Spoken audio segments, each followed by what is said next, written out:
कभी कभी डायरेक्ट बैठ के 5-5 लाख के सौदे किसी व्यक्ति के साथ बैठ के करना, कुछ चीज़ खरीद के देखना। 50 बार गिनोगे आप नोट को, 50 बार गिनोगे। कल मैंने आपको इरड़ा के बारे में समझाया, दूसरा मैंने आपको थोड़ा सा आर पावर के बारे में समझाया। और आर पावर की चीज़ें कुछ लोगों को समझ आई, कुछ लोगों ने कहा कि उन्होंने स्पष्टीकरण दे दिया है और स्पष्टीकरण के द्वारा उन्होंने कहा कि होते हैं लाखों लाखों रुपए पड़े होते हैं भैया, और जब हम एकदम से 5 लाख के शेयर, ये एकदम से 10 लाख के, एकदम से 1 लाख के, एकदम से 50,000, एकदम से 10,000 के जो शेयर खरीद लेते हैं, न्यूज़ कह रही है उसको नहीं समझ पाते, फिर कुछ नहीं होगा। आप स्पष्टीकरण से अभी ज़्यादा उत्साहित मत रहिए। आप ये देखिए कि सेबी का अगला कदम क्या है, समझ रहे हो। न्यूज़ को नहीं भाप पाते या किसी भी हवा के रुख को नहीं जान पाते तो असल में हम धोखा खाएंगे। जब तक के जिस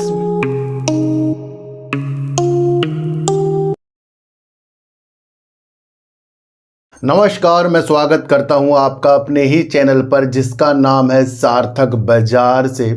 आज बात करेंगे जिसका 7 मार्च 2024 को आईपीओ आया था, मुक्का प्रोटीन के बारे में। काफ़ी लोगों ने इसके बारे में जानने की इच्छा जाहिर की है। तो जब भी हम कोई वीडियो बनाते हैं तो पहले उसके काम को समझते हैं, क्या उसका काम आगे जाकर कुछ अच्छा कर सकता है या नहीं कर सकता, क्या जो उसका व्यवसाय है, बाज़ार है, इंडिया में सही है या इंडिया के बाहर भी वो वर्क करता है। तो सारी गतिविधियों को हम आज जानेंगे मुक्का प्रोटीन के बारे में। वैसे भी जब भी मैं कोई वीडियो आपके लिए बनाता हूँ तो उसके अंदर कुछ इम्पोर्टेंट चीज़ें होती हैं, उन चीज़ों को आपको खुद ही खोजना पड़ता है ना, उन चीज़ों को आपको खुद ही खोजना पड़ेगा और जो चीज़ें खोजेगा वही सब कुछ अच्छा होता आगे के लिए जाएगा। तो आज हम इसके बारे में बात करेंगे और बात करेंगे 47वीं एजीएम जो रिलायंस इंडस्ट्री की होने वाली है, उसके अंदर विश्लेषक जो है क्या क्या सोच रहे हैं उसके बारे में भी आज हम बात करेंगे। अच्छा, थोड़ा सा मैं आपको कल का मंथन बता दूं कि कल जो मैंने आपके लिए आर पावर में थोड़ा समझाया और इरड़ा में ज़्यादा समझाया, क्योंकि इरड़ा की जो महत्वाकांक्षा है, जो भी वो वर्क कर रहा है, उस विचारों के साथ मैंने उसकी अलग अलग न्यूज़ आपके लिए खोजी, अलग अलग उसके अंदर साइकोलॉजी मैंने आपके लिए बनाई है और हर एक बात के ऊपर मैंने आपको ये ज़रूर कहा है कि ये दूर तक का देखने वाला शेयर है और 2030 के लक्ष्य के ऊपर मैंने चीज़ें आपको वो सारी समझाई। जल्दबाजी में खरीद कर जल्दबाजी में पैसे कमाने वाला वो चीज़ें मैंने कल आपको बिल्कुल भी नहीं समझाई हैं। जिन्होंने कल इरड़ा के ऊपर वीडियो नहीं देखी भैया, आज देख लेना, आज तो देखनी पड़ेगी क्योंकि शेयर 5-6 रुपये गिर गया है ना। तो जब हम किसी न्यूज़ को नहीं भाप पाते या किसी भी हवा के रुख को नहीं जान पाते तो असल में हम धोखा खाएंगे। जब तक के जिस तरफ की हवा चल रही है उसकी रणनीतियों को अगर आपने नहीं समझा तो वाकई आप अपनी चीज़ों से हट जाएंगे। सारी गतिविधियां न्यूज बेस और जो अलग अलग रणनीतियां होती हैं उसको समझने की विशेषताओं के लिए होती हैं। अगर आप उसको समझ गए तो भैया मैं आपसे एक वादा ज़रूर कर दूंगा, आपका नुकसान कभी नहीं हो सकता। जब तक कि आप अपने को बचाने पे नहीं निकलेंगे तब तक कि आप कुछ भी नहीं पा सकते ना। कल जैसे मैंने आपको कहा कि भाई अपने लिस्टिंग से 520% तक के भाग गया था, अभी फिलहाल ये 420% तक के। कल मैंने आपको बताया था कि इरड़ा का जो शेयर है ऊपर है, तो वहाँ पर आपकी रणनीतियाँ दूर तक बननी चाहिए। तो आशा करता हूँ मैं जो चीज़ें आपको बताता हूँ वो आपको समझ में आ रही होगी। जैसे वैसे किसी ने मुझे कहा था सर सिंकॉम फार्मूलेशन के ऊपर एक वीडियो बनाइए, तो मैंने कल आपके लिए डीप सर्च के ऊपर एक वीडियो बना दी है। जो एक फार्मा का 19 रुपये का शेयर था उसकी रणनीति अभी कल मैंने आपको समझाई है। अब मैं डीप सर्च में सर एक दिन छोड़कर आपके लिए एक वीडियो बनाया करूँगा, कृपया उसे भी आप देख लेना। और यहाँ तक मैं कंटिन्यू जब तक मुझे समय मिल रहा है मैं यहाँ पर बनाता रहूँगा। तो कल मैंने आपको इरड़ा के बारे में समझाया, दूसरा मैंने आपको थोड़ा सा आर पावर के बारे में समझाया और आर पावर की चीज़ें कुछ लोगों को समझ आई, कुछ लोगों ने कहा कि उन्होंने स्पष्टीकरण दे दिया है और स्पष्टीकरण के द्वारा उन्होंने कहा कि आर पावर कोई भी इस चीज़ों में सम्मिलित नहीं है और ना उसका नाम लिया गया है और आर पावर का जो बिजनेस है सही है, सही चलता रहेगा। चलो इस बात से हम संतुष्ट हैं, पर थोड़ा सा आप एक चीज़ समझो, कुछ लोग कह रहे हैं इन्होंने पहले ही इस्तीफ़ा दे दिया था। देखो सर एक चीज़ मैं आपको बताऊं, जब किसी के ऊपर कुछ चीज़ें होती हैं तो फिर उसकी सारी प्रॉपर्टी देखी जाती है। अब ये नहीं देखी जाएगी भाई उन्होंने अपने बच्चे के नाम कर दी थी या कर दी थी, पर थोड़ी सी आँच जो आती है जरूर आती है। वो ये नहीं कि उस पर कुछ काम होगा, पर एक मालिक के तौर पर जो पहले थे, अनिल अंबानी जी का नाम उछला है और 25 करोड़ का जो भी जुर्माना है वो लगा है, 5 साल तक बाजार से बाहर की चीज़ें।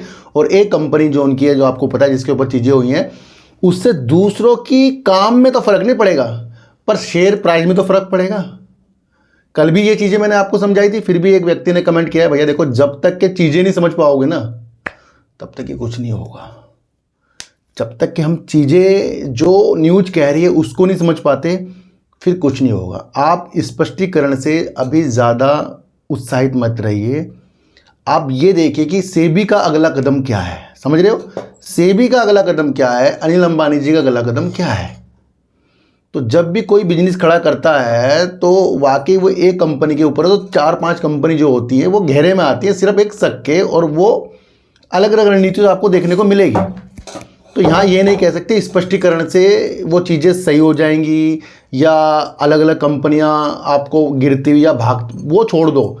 आप देखो कि अनिल अंबानी जी के ऊपर ये किया है और उनकी वो 3-4 कंपनियाँ हैं, तो थोड़ा सा निगेटिव असर पड़ता है। मैंने वो समझाने की आपको कोशिश की थी। तो सर हमें क्या करना पड़ेगा, हमें हवा के रुख के साथ उन चीज़ों को समझकर चलना पड़ेगा। देखो सर क्या होता है ना, अभी हम शेयर मार्केट के अंदर ना, जो हमारे डीमैट अकाउंट में पैसे होते हैं, लाखों लाखों रुपए पड़े होते हैं भैया, और जब हम एकदम से 5 लाख के शेयर, ये एकदम से 10 लाख के, एकदम से 1 लाख के, एकदम से 50,000, एकदम से 10,000 के जो शेयर खरीद लेते हैं, उसमें हम जरा भी हिचकिचाते नहीं। क्यों नहीं हिचकिचाते?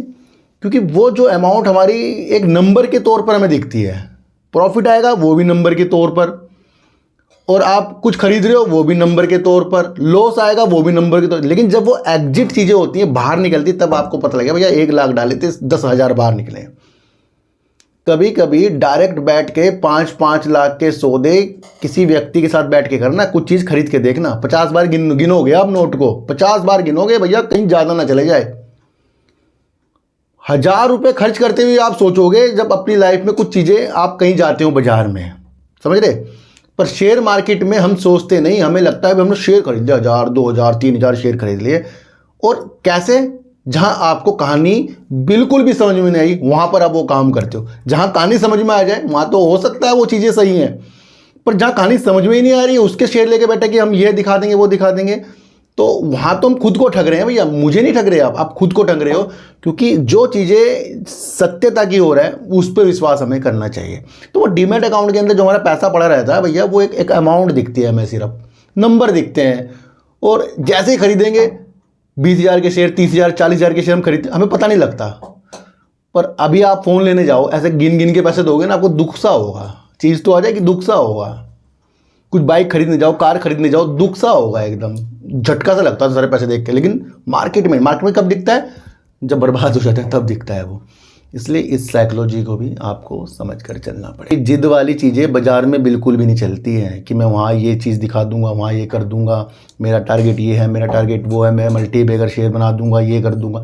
ये जिद छोड़ दो ना। मैं जिद करता हूँ, मैं तो कहता ही नहीं किसी को मल्टी बैगर बनना है या छोटा बनना है, ऊपर जाना है।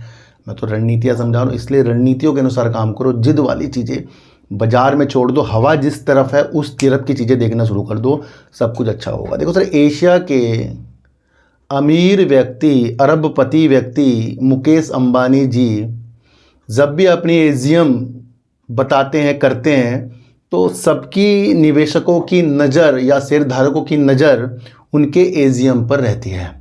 उनका रिजल्ट ही बाज़ार के रुख बदल दे, उनकी चीज़ें ही बाज़ार की अलग अलग गतिविधियाँ कर दें।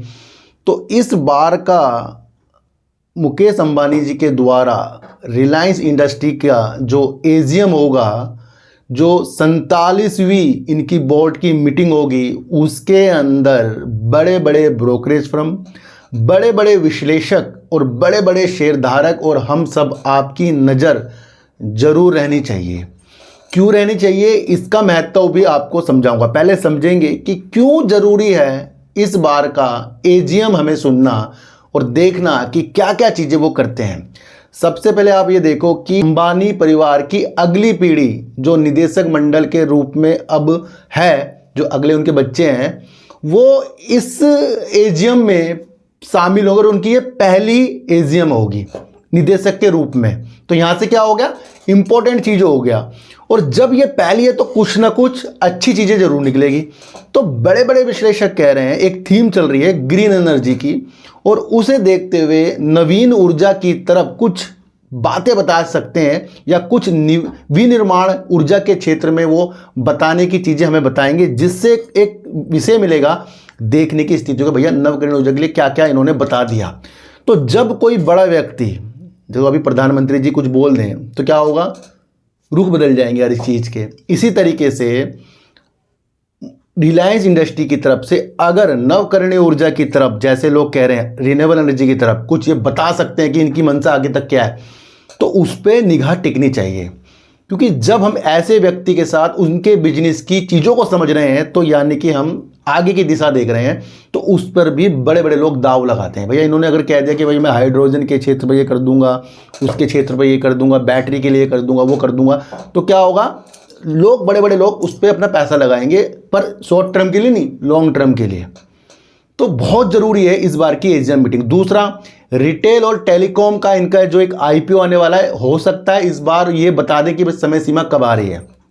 तो ये मैं नहीं कह रहा हूँ, ये विश्लेषक कह रहे हैं। तो इस बार की एजीएम मीटिंग जो 47वीं है, करीब होगी गुरुवार यानी बृहस्पतिवार यानी कि थर्सडे को होगी, इसी हफ्ता होने वाली है ना। तो इस पर आपकी नज़र टिकनी चाहिए, वो बाजार के रुख बदलेगी। और रिलायंस इंडस्ट्री के अंदर क्या क्या चीज़ होने वाली है, बहुत रोचक चीज़ होने वाली है। कुछ लोगों को अलग समझना है, कुछ लोगों को टारगेट देखने हैं, कुछ लोगों को काम समझने हैं। तो काम समझ के अनुसार मैंने आपको ये न्यूज़ बताई, ये इंपॉर्टेंट न्यूज़ आपके लिए होनी चाहिए, इस पर आपकी निगाह टिकनी चाहिए ना। तो चीज़ों को जिस दिन समझेंगे सब कुछ अच्छा होगा। अब बात करेंगे मुक्का प्रोटीन की। देखो सर, 7 मार्च 2024 को इसका आईपीओ आया, 28 रुपये का इसका करीब आपको पता है आईपीओ था, और उसके अंदर बढ़ चढ़कर सबने भाग लिया। देखते ही देखते शेयर 16 जुलाई 2024 को 56 रुपये तक पहुंच गया, यानी कि डबल करीब हो गया, ये डबल करीब हो गया मुक्का प्रोटीन का शेयर। काफ़ी लोगों ने इसके अंदर वीडियो बनाई है, ये है वो है, टारगेट समझाए होंगे, चीज़ें समझाई होंगी, कुछ को समझ में आई होगी, कुछ को नहीं आई होगी, कुछ को ये भी लग रहा है कि 28 के बाद डबल हो रहा है, और अभी शेयर आपको करीब 48 रुपये का मिल रहा है। आज इसकी वीडियो बनाने का माध्यम ये है कि एक मेरे बस दोस्त ही समझ लो, उन्होंने इसे शायद 54-55 रुपये में ख़रीदा है। तो उन्होंने कहा कि ये शेयर है कैसा। आज सभी को मैं भूल गया, आप सभी को जन्माष्टमी की हार्दिक शुभकामनाएं। इस जीवन में जब आप किसी भी चीज़ को श्रद्धा के साथ, अपनी इमोशनल के साथ करते हैं, तो वो आपको फल दे के जाती है। इसलिए आप किसी भी भगवान को माने, किसी भी धर्म के आप हों, आपकी अंदर की आत्मा ही आपको अच्छा करके जाएगी। और यही चीज़ हर धर्म में कहलाई जाती है कि दूसरों के प्रति हमेशा ईमानदार बरती जाए। और कृष्ण के उपदेश तो आपको पता है कि ईमानदारी के लिए ही बने हुए हैं। तो चीज़ों को आपको समझना है कि आपको अपने जीवन में इमोशनल करके हर चीज़ को अच्छा करते जाना है। तो आप सभी को फिर से श्री कृष्ण जन्माष्टमी की हार्दिक शुभकामनाएं। देखो सर, सबसे पहले मैं आपको एक चीज़ बता दूं कि मुक्का प्रोटीन के बारे में आज हम बात कर रहे हैं। सबसे पहले इसके हम काम ही समझ लेंगे, और काम समझने की स्थितियां धीरे धीरे आपको अपने मन में डालनी है। सबसे पहले ये काम क्या करता है, मछली के खाने के उत्पादन में लगा हुआ है, यानी मछली का एक आहार के लिए काम करता है। दूसरा, मछली के अलग अलग तरीक़ों से पेस्ट बनाता है, कुछ भी चीज़ें होती होंगी, और उसके बाद मछली के तेल पर भी वर्क करता है। तो पूर्णतः ये एक तरीके की पशु प्रोटीन कंपनी है, जो मछली के भोजन के लिए वर्क करती है, उनके लिए खाना की तैयारी में लगती है, जो भी मछली खाती होंगी। और दूसरा, मछली के तेल और पेस्ट के लिए ये वर्क करती है। तो कंपनी का काम थोड़ा डिफरेंट है। अच्छा, इसी की तरह एक और कंपनी है, पर उसके काम कृषि में, फसल में, अनुसंधान में, और पशु के आहार के लिए, और दूसरा जो पशु होते हैं उनके स्वास्थ्य के लिए जो वो खाद्य चीज़ें चाहिए, खाने के लिए चीज़ें चाहिए, उसका निर्माण करती है। उस कंपनी का नाम है गोदरेज एग्रोवेट। तो कंपटीटर हो गया इसका। उस गोदरेज एग्रोवेट का शेयर 792 रुपये करीब का है। तो अभी तक के इस तरीके की मुझे दूसरी कंपनी देखने को मिली है, गोदरेज एग्रोवेट, जो इस तरीके के वर्क में भी लगी होती है। पर उनके काम बहुत सारे हैं, पर इसका काम अधिकतर सीमित में है। जो मछली का तेल, मछली के भोजन, मछली का पेस्ट, या फिर अभी ये देख रहे हैं दिशा जो कीट होते हैं ना, कीट, उसके प्रोटीन के भोजन की चीज़ों के साथ अलग अलग चीज़ें हैं, मतलब एक तरह के नॉन वेज वाली ये कंपनी आप समझ लो। दूसरा, इसकी अगर हम रणनीतियाँ समझें तो ये तो आईपीओ के बाद से ही आपको इसके अंदर काफ़ी लोगों ने इसे बहुत ऊपर ऊपर तरह के बताया होगा, भैया वहाँ पहुँच जाए, यहाँ पहुँच जाएगा। सबसे महत्वपूर्ण चीज़ होती है कंपनी की सेल। अगर आपको कंपनी की सेल बढ़ती हुई दिख रही है तो कंपनी कुछ ना कुछ अंदर बढ़िया काम कर रही है, और कंपनी की सेल घटती हुई दिख रही है तो फिर भैया वो कुछ भी लिख दे अपने बारे में तो उसे हमें मानना नहीं है। कंपनी की सेल्स ऐसे ऐसे नीचे जाए ना तो समझ लो भैया, फिर चाहे वो कितना अच्छे हो जाए, अच्छा फिर वो कब होगा, तब वो अपनी सेल्स को फिर ऐसे ऐसे करेगी। तो सेल्स घट रही है तो यानी कि कंपनी के अंदर थोड़े से विचार हमें ठंडे रखने पड़ते हैं। देखो सर, साफ साफ बता रहा हूँ, मुझे खरीदवाना बिकवाना नहीं है इस शेयर को, मैं तो आपको चीज़ें समझा रहा हूँ जो आपको समझनी है। दूसरा, अगर हम मार्केट कैप देखें तो करीब 1458 करोड़ का है, और करीब करीब इसने जो हाई लगा दिया 56 रुपये से थोड़ा सा ज़्यादा लगा दिया था, और इसका जो लो है करीब 30 रुपये करीब का है। इस वक्त कंपनी का शेयर 48 रुपये करीब का चल रहा है ना। तो दूसरा आपको समझना है, इसके पास रिजर्व कितना है। रिजर्व कंपनी के पास 366 करोड़ का रिजर्व है, 365 करोड़ का कंपनी पे उधार है। अगर हम इसकी जून 2023 की सेल्स देखें तो कंपनी ने करीब 274 करोड़ रुपए की सेल्स कर दी, तो करीब 4 करोड़ रुपए करीब का इन्होंने प्रॉफिट किया था। कंपनी अभी है प्रॉफिट में। जून 2024 में कंपनी ने अपनी सेल्स को घटाकर 172 करोड़ की कर दी, और दूसरा अपना प्रॉफिट बढ़ा दिया जो करीब 5.26 करोड़ का है, यानी कि 5 करोड़ 26 लाख का है। तो यहाँ से प्रॉफिट तो बढ़ा है, पर सेल्स कम करके प्रॉफिट बढ़ना ये कुछ औचित्य नहीं होता, ये भी चीज़ आपको समझनी पड़ेगी। अगर इसका हम सितंबर की सेल्स देखें तो वहाँ पर भी ग्रोथ की थी इन्होंने, तो वहाँ पर इनकी सेल्स थी करीब 131 करोड़। फिर उसके बाद इन्होंने जो सेल्स की है दिसंबर 2023 में, तो वहाँ पर कंपनी की सेल लाजमी बहुत ज़्यादा बढ़ गई थी जो 516 करोड़ की थी।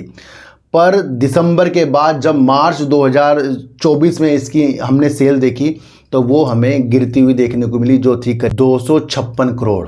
यानी कि मार्च से कंपनी ने अपनी सेल को डाउन किया और 256 करोड़ पे ले आई। अब कंपनी की सेल्स 172 करोड़ की है, यानी कि 2 क्वार्टर से कंपनी अपनी सेल्स को कम कर रही है। यहाँ से क्या होना है, यहाँ से हमें थोड़ा गंभीरता के विषय सोचना है कि कंपनी की चलो एक बार सेल कम हो जाए ठीक है, दूसरी बार हो जाए तो इसमें हमें सोचने के विषय बन जाते हैं। अब इसका हमें देखना है Q2, और जब आप Q2 इसका देखेंगे वहाँ पर इसकी सेल्स पर आपकी नज़र रहनी चाहिए। देखो सर, मैं आपको सिखा रहा हूँ, बता नहीं रहा हूँ कि आपको खरीदना बेचना है, मैं तो आपको वो चीज़ें बता रहा हूँ जिस चीज़ से आपको आगे की दिशा दिखती है। ये तो हो गया इसका चीज़ें, जो सेल्स तो हमें बता रही है कि भैया कंपनी जो है आगे थोड़ा सा नीचे की तरफ जा रही है, जो है सेल्स के कारण। दूसरा, अगर इसका हम कैश फ्लो देखें तो भैया वो भी मुझे नेगेटिव देखने को मिला। ऑपरेटिंग एक्टिविटी से कंपनी को जो डालना था वो भी माइनस में करीब 150 करोड़। दूसरा, अगर हम देखें कि इन्होंने जो इनका चीज़ें दिखा रहा है तो वहाँ पर भी कंपनी ने करीब 266 करोड़ रुपए का वित्तीय सहायता प्रदान की, यानी लिया है इन्होंने लोन। तो ये भी कंपनी का अभी तक के निगेटिव दिख रहा है।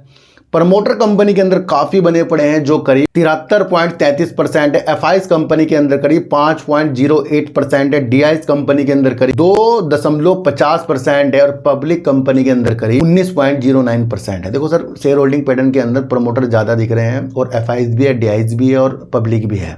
यानी कि डीआईएस को पता है कि भैया इसका काम जो है, देखो सर काम इसका मैं आपको फिर बता रहा हूँ, इसका एक ही कंपटीटर है, मैंने आपको बता दिया, गोदरेज एग्रोवेट, जिसका शेयर 792 है, लेकिन उसके पास काफ़ी बिजनेस हैं, अलग अलग तरीके से काम करता फसलों में। इसमें इसका मुख्यतः मछली के तेल और मछली के भोजन की व्यवस्था के साथ काम करता है।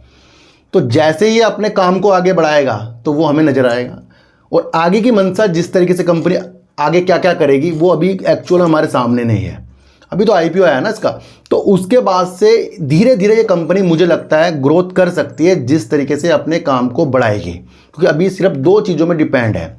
दूसरा, अगर हमें समझना है कि ये अपनी मछली जो है, जो स्थानीय मछुआरे पकड़ते हैं उनसे भी लेती है, फिर उसको ये अलग तरीके से बनाती है, जो भी इसको बनाना है वो भी चीज़ें इसको समझ में हमें आ रही है। दूसरा, एक और ये चीज़ें करती है जो विदेश से एक कंपनी है, उसकी सहायक कंपनी है, वहाँ से भी मछली का जो आहार है वहाँ से आयात करती है, मतलब बाहर से ये मछली के लिए आयात करती है खाना। तो इसकी एक सहायक कंपनी, जिस कंपनी का नाम है ओशन प्रोटीन, तो ये भी एक इनकी एक सहायक कंपनी के द्वारा ये यहाँ पर मंगाती है। मुख्यतः तौर पर कंपनी घरेलू बाजार के अंदर भी वर्क करती है, जिसके अंदर इसकी घरेलू जो स्थितियां हैं वो करीब 32% का इसका घरेलू बाजार है। दूसरा, अगर हम एक चीज़ और देखें, मैं आपको वित्त वर्ष 2024 की चीज़ें बता रहा हूँ। 2024 में कंपनी ने 32% की बिक्री अपने घरेलू बाजार में की है, और ज़्यादा से ज़्यादा कंपनी क्या करती है, 68% कंपनी ने वित्त वर्ष 2024 में अपना निर्यात किया है। तो यहाँ से कंपनी हो रही मजबूत। देखो सर, क्या है, नॉनवेज जो चीज़ें होती हैं इंडिया में अधिकतर आपको ज़्यादा देखने को नहीं मिलेगी। भैया कुछ कहते हैं हम नहीं खाएंगे, कुछ कहते हैं खाएंगे, तो यहाँ ऐसी चीज़ें हैं। पर अगर आप विदेशों की तरफ देखें, आपको वहाँ पता नहीं क्या क्या चीज़ें खाने को देखने को मिल जाएंगी जो कोई सोच भी नहीं सकता।